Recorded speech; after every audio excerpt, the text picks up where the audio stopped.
गुरुर्ब्रह्मा गुरुर्विष्णु गुरुर्देवो महेश्वरः गुरुर्साक्षात् परम ब्रह्म तस्मै श्री गुरुवे नमः। कथा चल रही थी अयोध्या कांड के श्लोक का।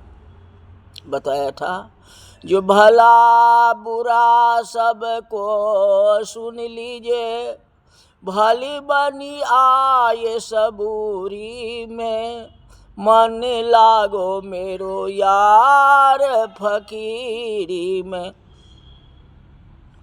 एक बार फिर कहता हूँ, थोड़ी प्रतीक्षा करेंगे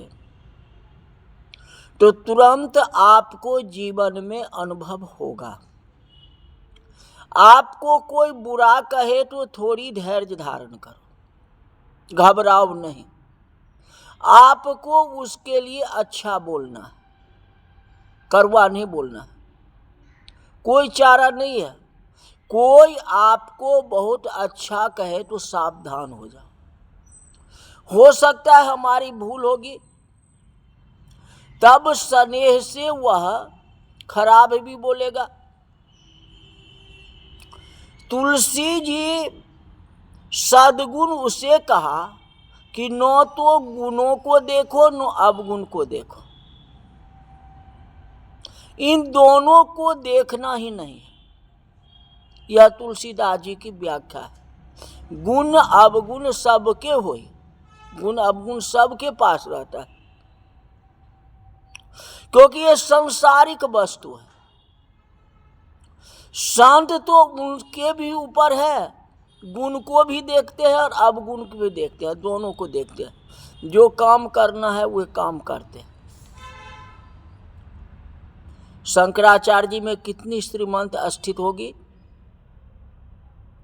हाथ में भिक्षा लेकर खाना, वृक्ष के नीचे रहना, गंगा का पानी अंजलि में भर के पीना, फिर भी उस व्यक्ति की स्थिति कितनी ऊंची होगी। आप द्वेष को त्याग दीजिए, ईर्ष्या को त्याग दीजिए, किसी से द्वेष नहीं, किसी से आकर्षण नहीं, न पुण्य न पाप, फिर भी कितनी ऊंची स्थिति है। अब कोई पुण्य नहीं और न ही पाप है, क्योंकि पुण्य करेंगे तो पाप याद आएंगे। मैंने पुण्य किया तो फलाना व्यक्ति ने पाप किया, ये बीमारी लगी रहेगी, बिल्कुल मिटेगी नहीं। एक ही पसंदगी को आपने तो दूसरे तुम्हारे सामने खड़ा हो जाएगा। गुण की पसंदगी को तो दुर्गुण पैदा हो जाएंगे। पाप जितना खतरनाक है उतना ही पुण्य का अहंकार भी खतरनाक है। अतः साधना जो है कठिन कही गई। भक्ति मार्ग जो है कठिन है। बतलाता हूं, एक व्यक्ति रोज सुबह 4 बजे उठता था और 5 घंटे तक भजन करता था, उसका नियम था।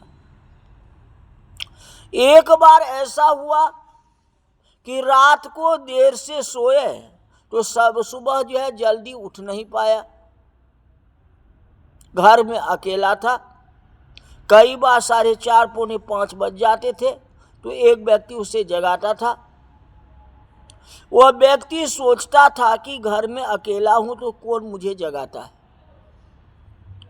पर जगाने वाला व्यक्ति उसे दिखाई नहीं देता था। उस व्यक्ति को लगता था कि मुझे किसी ने आवाज लगाई, मेरे किसी ने चादर खींची। उठ के देखता तो कोई होता ही नहीं था। सुबह की बात भूल जाता। कभी उठने में देर हो तो कोई उसे जगाए। एक दिन उसे किसी ने जगाया तो उस व्यक्ति ने देख लिया, जगाने वाला का हाथ पकड़ लिया। आप कौन है? दरवाजा बंद है, आप कहां से आए? मुझे जगाने वाले आप कौन है? उसने जवाब दिया, मैं पाप हूं। वह व्यक्ति बोला, पाप तो व्यक्ति को सुलाने का कार्य करता है, जगाने का काम नहीं करता है। आप तो जगा रहे हो, मुझे समझ में नहीं आती। उसने कहा, मैं पाप हूं, तुझे जगाता हूं। व्यक्ति बोला, क्यों? उसने कहा, तू बराबर 4 बजे भजन करने लग जाता है ना, अतः मेरा अहंकार मजबूत बनता है ना। फिर बोला, तू 4 बजे बैठ जाता है और तेरा अहंकार मजबूत बनता है, अतः मेरे रहने की जगह सुरक्षित रहती है। 4:45 होने पर तूने उठे तो इतना तड़पता है कि मुझसे समय पर भजन नहीं हुआ, ऐसे मुझसे रहा नहीं जाता। अगर तू ठीक समय पर जागे, भजन करे, तो मेरी जगह सुरक्षित रहेगी। जब तू तड़पता है तो मुझे रहा नहीं जाता, मुझे निकलना पड़ता है। पाप जितना खतरनाक है, पुण्य भी उतना ही खतरनाक है। आप भजन करेंगे, मन में अहंकार हो जाएगा, अहंकार से क्या हो जाएगा? वही पाप हो जाएगा।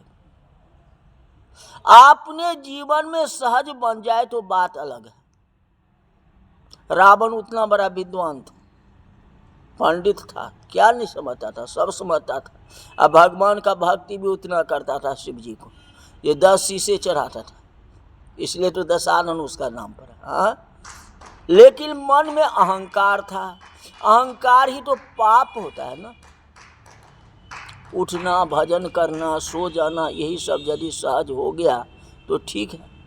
हम ऐसे ही करते हैं, हम इतना ही करते हैं। तुम बीमार हो, सहजता, जैसे कि सांस, जन्मते ही सांस लेते हैं। इस पर किसी ने विचार किया है कि सांस ऐसे लेते हैं, सांस ऐसे छोड़ते हैं?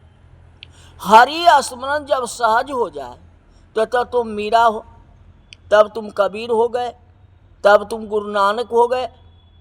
साधना कठिन है, सबसे बड़ा साधना है। अगर आप भजन करते हैं, भगवान की आराधना करते हैं, तो मन में अहंकार की भावना नहीं लाना चाहिए। अगर अहंकार है तो वह पाप छिपा हुआ, वह पाप हो जाता है। इसलिए भजन करो, लेकिन अहंकार नहीं करो। अपने को जो मैं कुछ नहीं कर रहा हूं, जो कर रहे हैं सो भगवान कर रहे हैं। भगवान के ऊपर न्योछावर कर, आपकी नजर चारों तरफ घूमेगी। मैं तो भजन करता हूं जी, मैं 4 बजे तरह के उठ जाता हूं, ये अभिमान होगा। जलील आसान नहीं आबाद करना, ये घर मुहब्बत का, ये उसी का काम है जो खुद बर्बाद होते हैं। भक्ति और प्रेम को सहज ही लेना चाहिए। गालिब ने लिखा, मोहब्बत की नहीं जाती, मोहब्बत हो ही जाती है। प्रेम हो जाए तो उसे प्रकट थोड़े ही करना पड़ता है।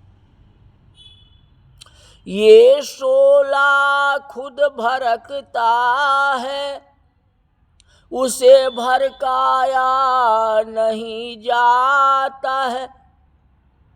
तो पाप के साथ साथ पुण्य भी खतरनाक है, अवगुण के साथ गुण खतरनाक है, दुष्कृत भी खतरनाक है, क्योंकि उनमें अहंकार आ जाता है। अहंकार भगवान का भोजन है। लाखों आप बड़े से बड़े साधु हो, बड़े से बड़े पंडित हो, मैं पंडित हूं जी, तो मैं जो है यही सबसे बड़ा, यही तो भगवान को खा जाता है, भक्ति नहीं होने देती। ये अगर हट जाए तो सारे सब कुछ ठीक हो जाएगा। अहंकार नहीं होनी चाहिए, यही अहंकार पाप है। भला बुरा सबको सुन लीजिए, भली बनी आए सबूरी में, मेरो मन लागो यार फकीरी में। शिव जी ने कंठ में विष रखा। उसी प्रकार हे जवान, यौवना अवस्था में तुझे विष पीना पड़ेगा। दुख और सुख दोनों आएंगे। जब दुख आएगा तो उसको सहन करना पड़ेगा। जिस तरह से शंकर भगवान ने विष को पी लिया, आखिर सहन किए कि नहीं? तकलीफ को सहन किए कि नहीं? कड़वे घूंट पीने का समय आएगा तो विष अंदर भी मत जाने देना और बाहर भी मत निकालना। बाहर निकालेगा तो तेरा परिवार दुखी होगा, अंदर रखेगा तो तू जल जाएगा। अतः शिव जी विष को कहाँ रखे? तो कंठ में लगे, जिससे उनका नाम नीलकंठ हो गया। निजंग निर्गुण निर्विकल्पम निरीहम चिताकाशमाकाशवासम भजेहम निराकार मोकार मूलम तुरियम गिरा ज्ञान गौतितमीशम गिरीशम करालं महाकाल कालं कृपालं गुनागार संसार पालम नतोहं तुषाराद्र संकाश गौरम गभीरं मनोभूत कोटि प्रभासी शरीरं अस्फुरन्न मौलि क्लोलनी चारु गंगालस्त बाल बालंड कंठे भुजंगा चलत कुंडलम भ्रूसुनेत्रम पिशालम प्रसन्नंदनम नीलकंठम दयालम। इसलिए उनका नीलकंठ नाम रख गया। विष को पी ली। शिव जी गले में विषधर नाग रखा।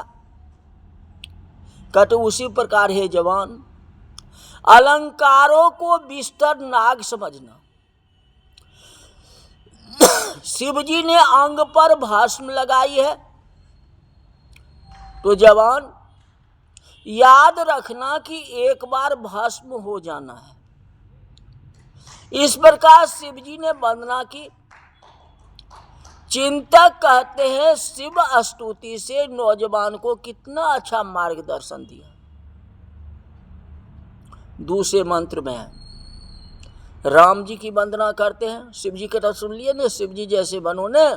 शिव जी तो सब कुछ कर लिए, गले में सब की माला पहन लिए, विष को पी लिए, सब कुछ कर लिए, काम को अपने बस में कर लिए। जवान को कहते हैं वैसे ही संयम रखो जैसे शिव जी ने रखे।